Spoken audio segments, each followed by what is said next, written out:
Hi there, welcome back to my channel. In today's video, I'll guide you on how to remove an app from a folder on Samsung in a quick and easy way.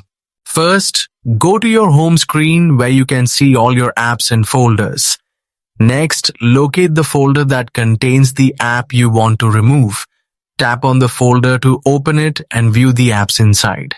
Now find the app you would like to remove from the folder. Once you've located it, press and hold, long press, the app icon. After a moment, you'll see options appear on the screen.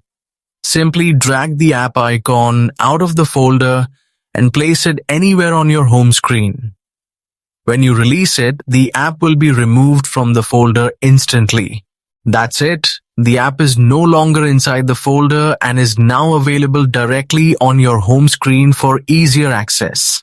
Removing apps from folders helps you organize your home screen the way you like and makes it quicker to find your favorite apps. If you found this guide helpful, please like, share, and subscribe for more easy Android tutorials.